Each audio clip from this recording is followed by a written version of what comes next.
Congratulations. How did you manage to be as focused as you were after that tough battle yesterday? Well, I had to put my soul out there, and I demanded from myself to make it physical, as surprising as this may sound, after a very physical battle last night.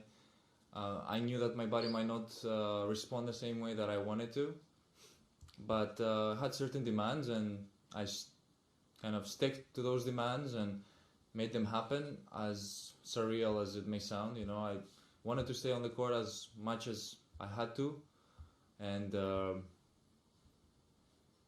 trying to start rallies and make it physical, and it obviously it worked in my favor.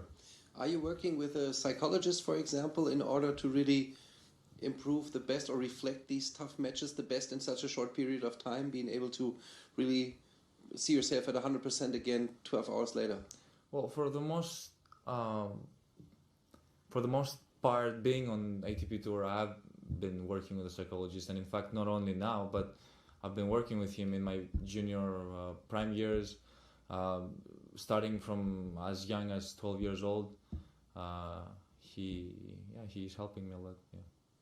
Stefanos, one day after, what is your analysis of this incredible moment of yesterday night? Because the match was so crazy, but now can you explain it maybe a little bit more? All this up and down, it was.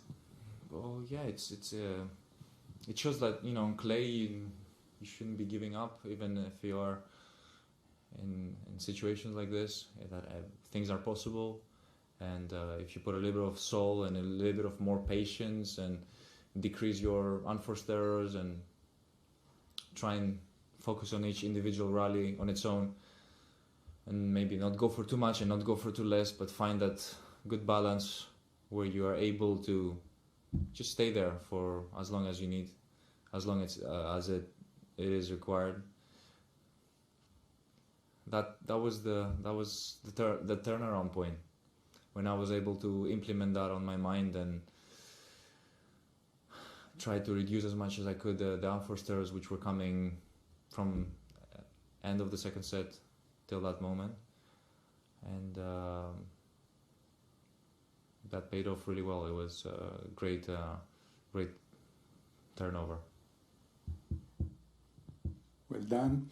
Did you think at the beginning of the tournament, when you didn't seem to play so well, that you could have done so well later on? I mean, were you optimistic about it?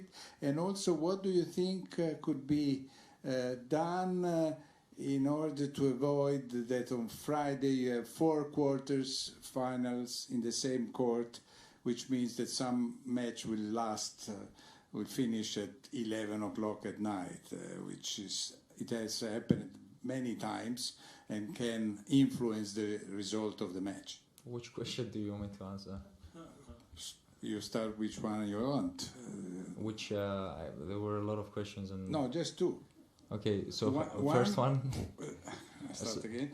Did you expect to play so well? Okay, yes. At the beginning of the tournament. Second is about the quarters of finals.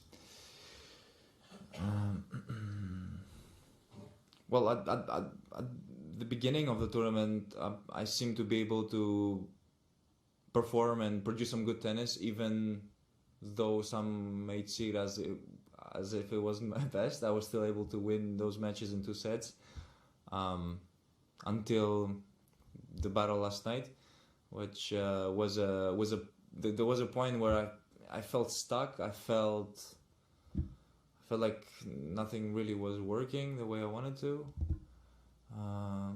But then I recalibrated, put my mind back to work, worked harder, and made that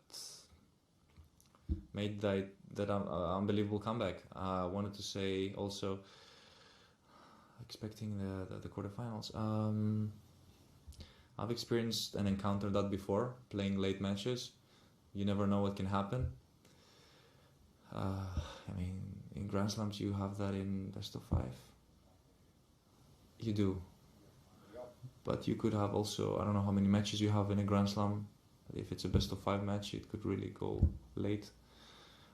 I've never really played that late. I think on the clay season so far. Might have been Madrid without being sure, I'm not sure. But tennis at night is different than tennis during the day. I will tell you that. It's very different.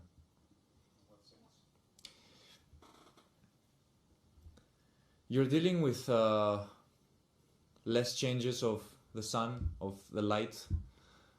You have obviously the lights from the artificial lights, which are way more consistent, I would say, and sometimes there's a cleaner game during the night. I feel like bigger rallies because conditions are consistent. There's not much of shadows or not shadows being on the court or the sun hitting you on the face. So it's probably, it makes for the best tennis, I think. Vuk Brajevic, Kurir, Dataras from Serbia. Stefano, well done. Last night you won a very challenging match, a historic one actually. Then today you've made your head-to-head record with a player who's been one of the most successful ones in the past years, even better. And you're tomorrow in the position to defend your title, a Masters title. Does all of this allow you to have, let's say, like a broader outlook, to think further than the next tournament when it comes to this season? You know, do you have like courage to say, okay, this season is going to be very, very special for me? Thank you. Yes, it's in the back of my mind, and I really want it to happen. And focusing on the long run. I have tournaments that I'll have to really put my best and my greatest to verify again that I'm able to compete at this level, at the highest. And nothing is really, every single one of them is me proving that I can still be there and still do better than before. So every day is a challenge. In fact, it never really changes. You know, even if I do great, I still need to show up on the court tomorrow to prove that I'm still able to have the capacity to perform, and nothing is accidental. That is the motivation for me. You know, it's obviously a challenging one, which requires lots of practice, lots of repetitive work. But this season, I feel like if I learn from my maybe past mistakes, and if I reflect on those mistakes and use them wise, put wisdom inside, I can really take the most out of the season and make it the greatest that I've had.